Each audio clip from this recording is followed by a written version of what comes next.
In the hushed pre-dawn hours, the metronomic rhythm of the aging typewriter echoed like a lullaby through Ezra's modest abode. His hands, bearers of a weathered kindness, danced over the keys as the bitter tang of black coffee lingered in the air. The lamplight cast a warm, trembling glow, the shadows shape-shifting on the worn wallpaper with each flicker. Ezra paused, his gaze lingering on a faded photograph beside the typewriter. A young boy with twinkling eyes standing next to a woman whose face radiated a profound warmth. Her face bore an uncanny resemblance to his own, down to the freckles dancing across the bridge of their noses. A sigh escaped him, his shoulders drooping slightly under the weight of memory. "Oh, Ma," he whispered, his voice but a phantom in the silent room. His fingers traced the contour of the woman's face, the echo of a bygone era stirring in his heart. The telephone's shrill ring disrupted the quiet sanctuary. Startled, his hand knocked over the coffee mug, the dark liquid bleeding onto the photograph. "Damn it," he muttered, his fingers hurriedly patting down the image. The voice on the other end was brisk, in stark contrast to his serene solitude. "Ezra, I've got a new case for you," came the voice of his editor, crackling through the receiver.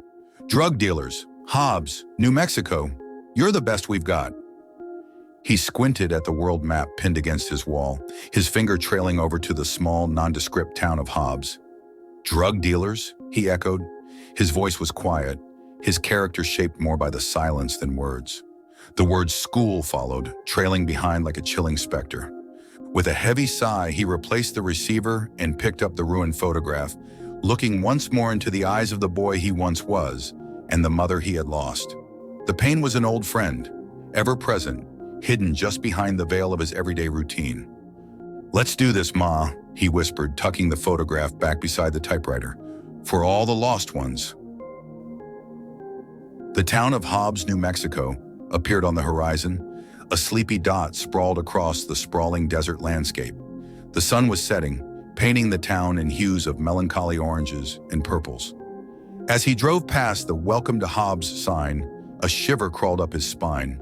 A subtle premonition, the town's silence swallowing the usual sounds of life. He passed by the school, its structure holding an eerie solemnity in the waning light. His reporter's instinct twitched, sensing more than what met the eye.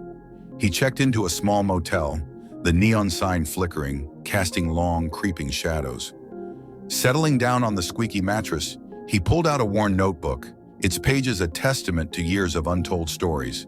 He scribbled down the day's events, each word a step deeper into the labyrinth he was yet to unravel. He glanced at the photograph of his mother, her smile a beacon in the encroaching night. "Tomorrow, Ma," he said, exhaustion tugging at his eyelids. "Tomorrow we dig deeper."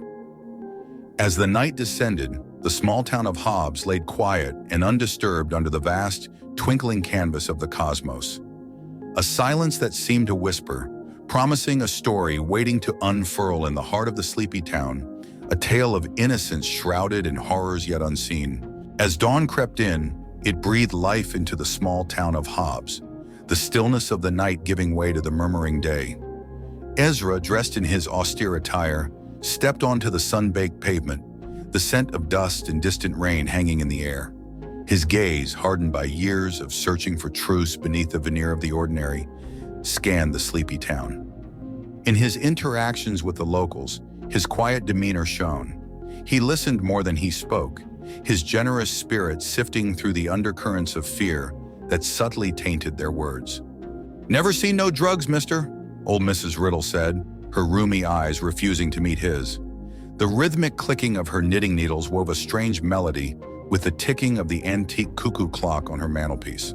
A group of teenagers, bristling with a mix of youthful rebellion and trepidation, shrugged off his questions with a dismissive, "Ain't nothing here but dust and dreams, sir." The whispers, the sidelong glances, the anxious shuffling of feet. He took note of it all. The school was a monolith of concrete and suspicion at the center of it all. He walked its quiet halls, echoes of innocent laughter and whispered secrets lingering in the air. The janitor, a man with grizzled hair and a face etched with hard-earned wrinkles, merely shook his head and muttered about kids and their damned mischief.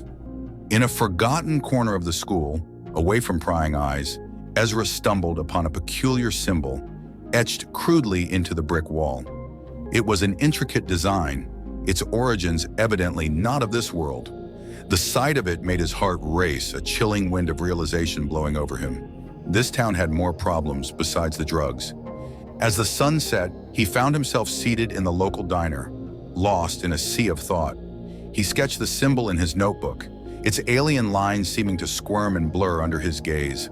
A sense of dread, an ancient and primal fear, coiled in his gut. Across the street, the school stood shrouded in shadows, an eerie sentinel under the starlit sky. Something was stirring beneath the surface of the unassuming town, a slumbering terror awaking to the call of the cosmos. That night, he barely slept. His dreams were haunted by the symbol, its form shifting and pulsating in an abyss of darkness.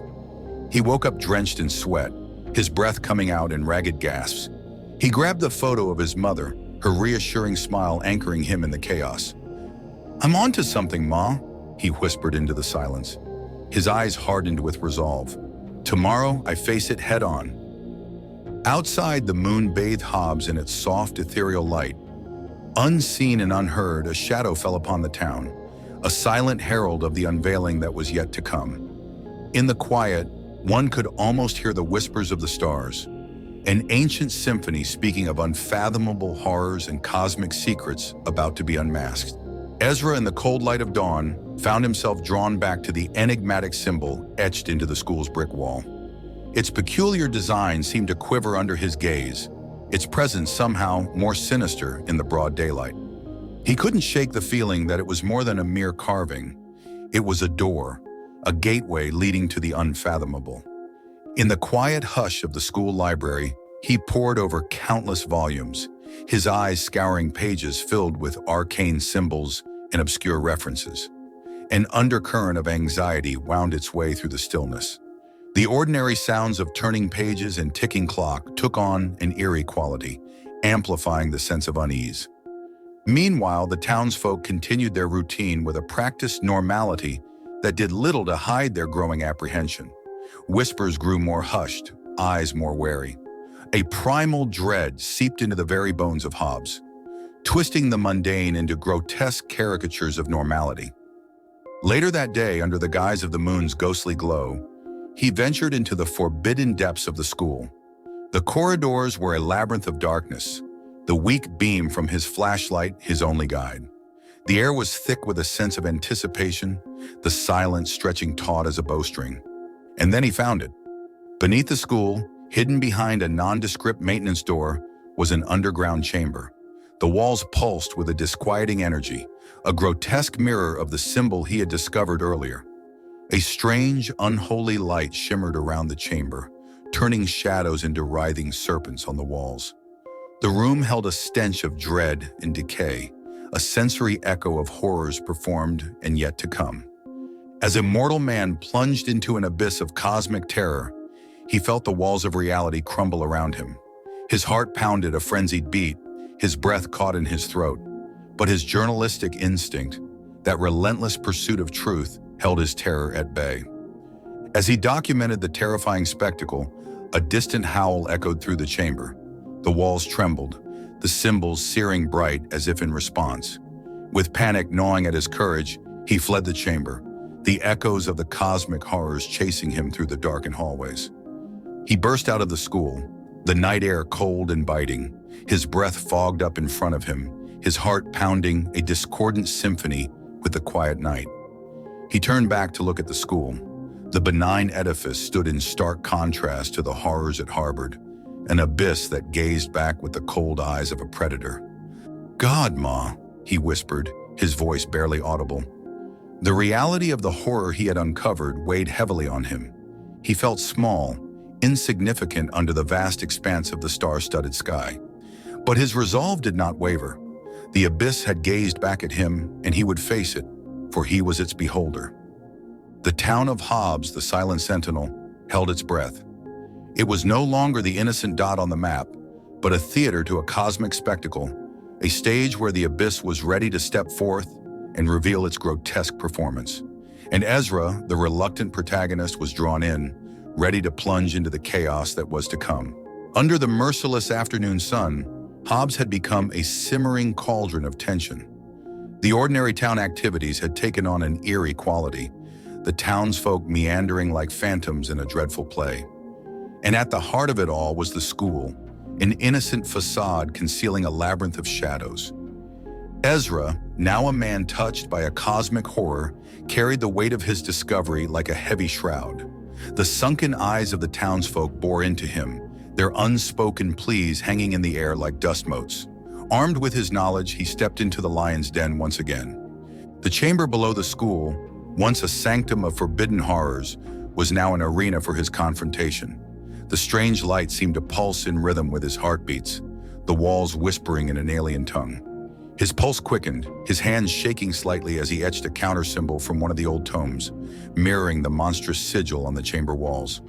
A sudden, deafening silence filled the room, a silence so profound it seemed to devour sound itself. The chamber trembled, an earthquake in the cosmic void, and for a moment, time seemed to stretch into infinity. Then, with a spectral howl that echoed in the very marrow of his bones, the walls of the chamber cracked, the symbol shattered into a million fragments of light. He stumbled back, his vision blurring as reality seemed to fold onto itself. The ground beneath him convulsed, the room closing in like a living organism. Desperation fueled his flight, his terror a living entity breathing down his neck.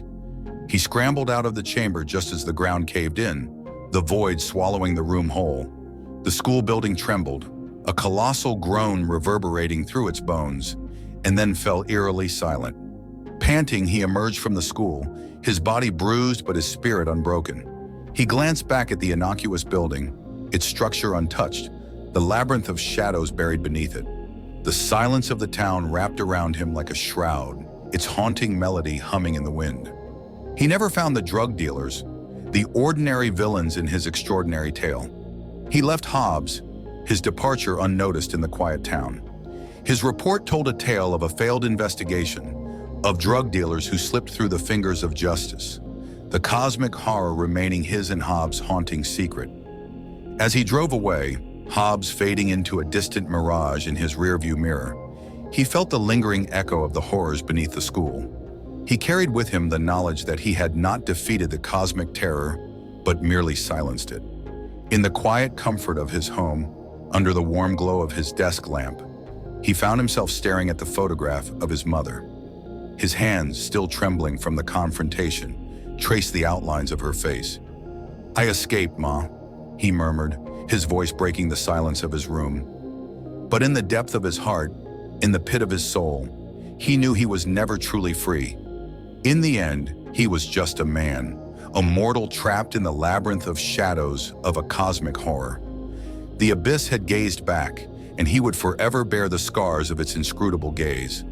His journey, however, was not a tale of defeat, but one of resilience, for he had looked into the void and lived to tell the tale, his story a haunting echo in the annals of cosmic horror. We appreciate you tuning in. If you fancied the content, show your support with a like and subscribe. Hit the bell to keep up with our eerie adventures. Eldritch Tales Factory has plenty more to offer. Until next time.